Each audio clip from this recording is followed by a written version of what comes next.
पर इसमें नंबर्स लिखे हैं कि और ऐसे this in black color.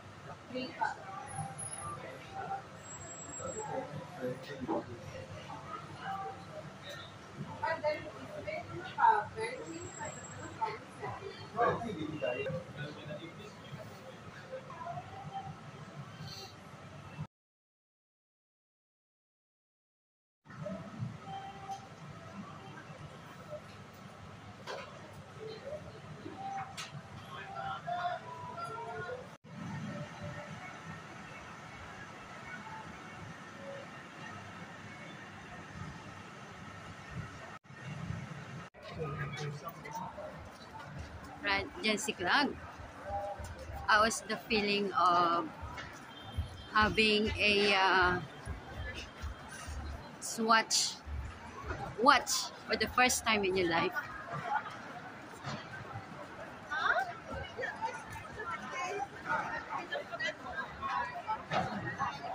Sa gitna ng mga tao. Sa gitna ng mga tao, ako'y nagbibitbit na aking biniling swatch para sa aking sarili. Of course, I'm proud. I'm so proud because of because I have a work and I can manage to buy my own luxury. Dami ng tao. Hawakan ko mabuti to kasi baka agawin nila. Ayan.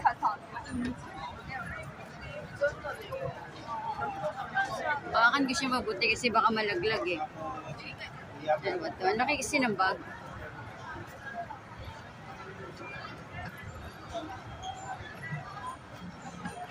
Diba? You must be proud of yourself kasi kaya mong bumili ng bagay na kailangan mo. Hindi dahil sa bagay na gusto mo, kundi kailangan mo. So, ang relo ay isa sa bagay na kailangan ko. At ito yung kauna-unahang pagkakataon na ako ay bumili ng relo na ang brand ay Swatch. So, pag sinabi natin Swatch, hindi siya automatic. Battery siya pero high quality. High quality like magkano ba ang equivalent ng 1,700 Hong Kong dollars sa peso. Ay, tatawid po tayo, pupunta tayo ng MTR.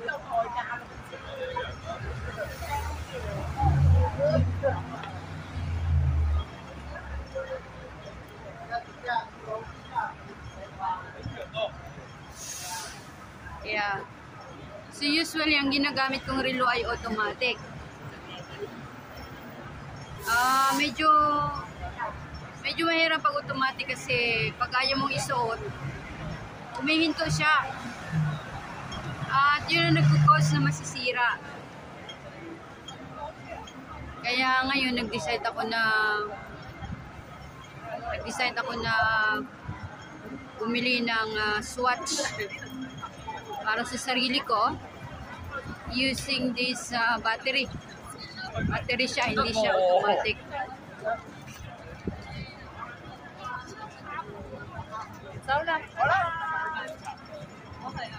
Right, so ang daming taon tumatawid dito.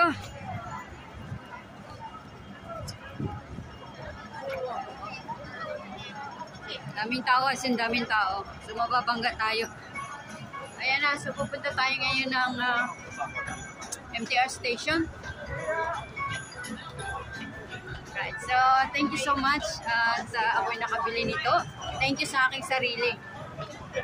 Thank you sa sarili ko. Thank you, Jency Clag, for buying yourself a Swatch. Swatch na, watch pa. Daming tao.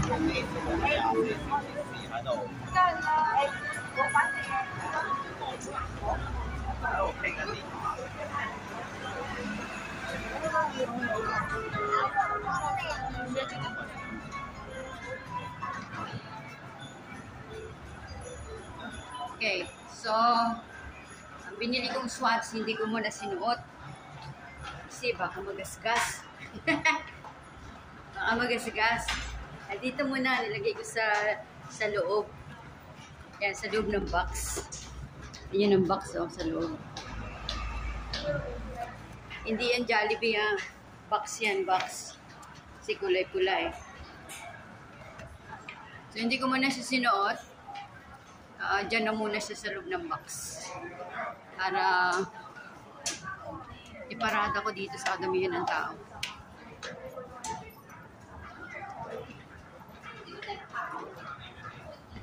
Grabe higpit ng hawak. Grabe higpit ng hawak. So, nakakatuwa isipin na pag tayo may trabaho at tayo nagsisikap na magtrabaho, nakakatuwa isipin na mabibili natin ang mga bagay na gusto natin o kailangan natin sa katawan.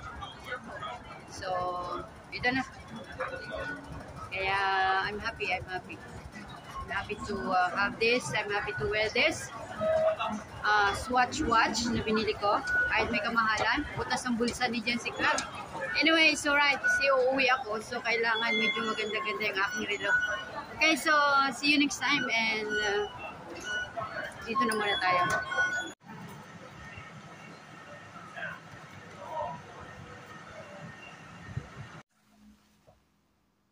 Hello!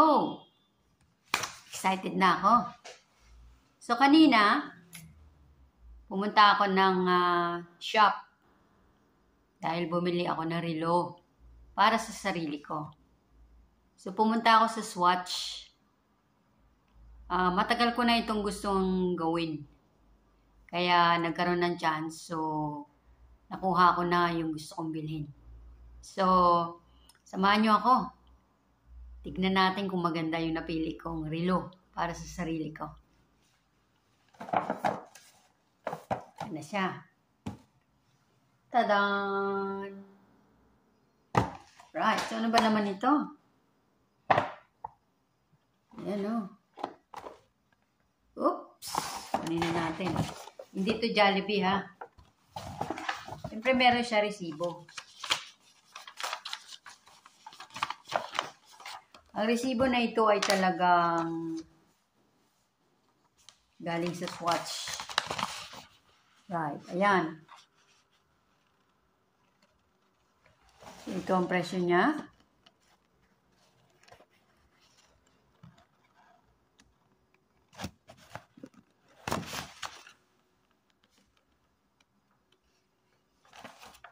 Siya.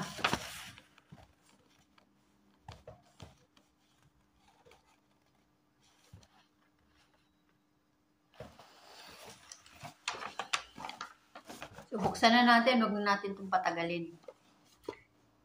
Ganda ng kanyang lagayan, no?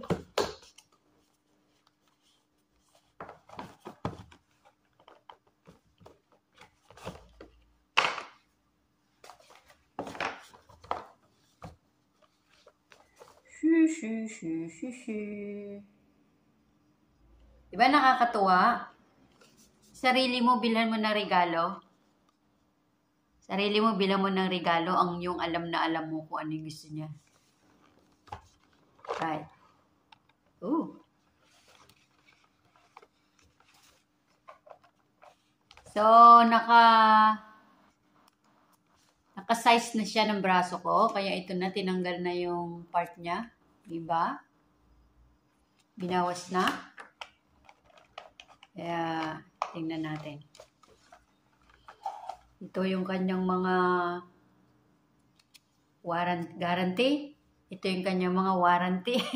Yan, warranty niya. Yan. Kailangan daw itago yan. Kasi in case na, alam niyo na, yan na siya, oh. Kunin na natin.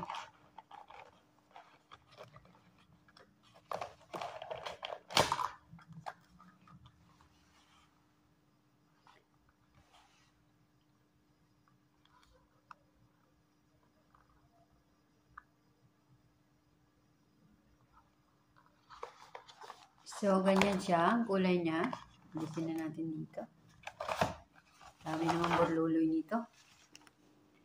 Ayan.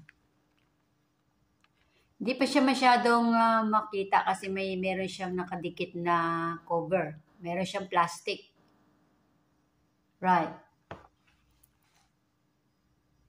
Baliktad. Swatch. Swatch. Meron siyang 3 botones dyan. And then, yan. At ang kanyang bracelet ay ito. Stainless. Na may dekorasyon na itim sa gitna. Yan ang kanyang lock. Right. Parang ayokong alisin yung plastic sa taas eh. Ayokong magasgas. Susukat natin. So, ang paglalagay nito ay medyo may kahirapan. Yan. I-fold mo siya ng konting ganon. Tapos ilock mo muna.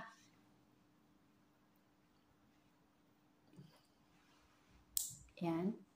And then next. Lock. Ayan na. So, pag gusto mo siyang alisin, i-press mo lang ito. O, magbukas siya. So, pagbalik, yan. Tapos fold. Yan. So, swatch na siya. Makikita mo na siyang swatch. Right.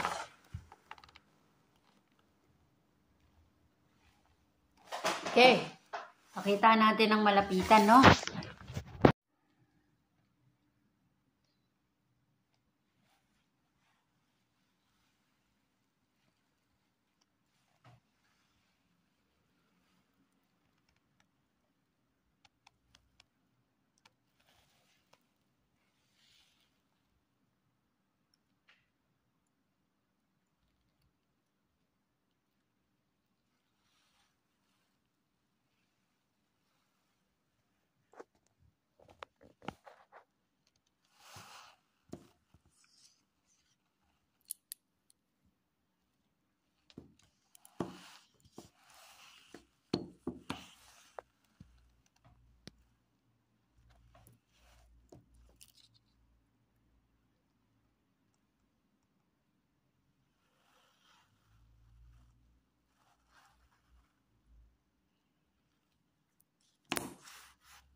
O, sana nagustuhan nyo yung bagong relo ni Jency Clag. So, December, kailangan nating bigyan ng bonus yung sarili natin sa buong taon ng pagtatrabaho. Kaya, kayo dyan, kung kayo nagtatrabaho, huwag nyo titipirin yung sarili nyo. Bibigyan nyo rin ng bonus. Kung ano yung gusto ng sarili nyo, anong kailangan nyo talaga, ibigay nyo. Okay? Binibigay nyo nga yung pangangailangan ng ibang tao eh. How much more sa sarili mo. Ayaw huwag tipiran ng sarili. Kung nagtatrabaho ka ng maayos, magpakasipag, at mabibili mo kung ano yung kailangan mo sa sarili mo. Have a nice day everyone. Thank you so much for watching at salamat sa pagsama sa akin. Until next time.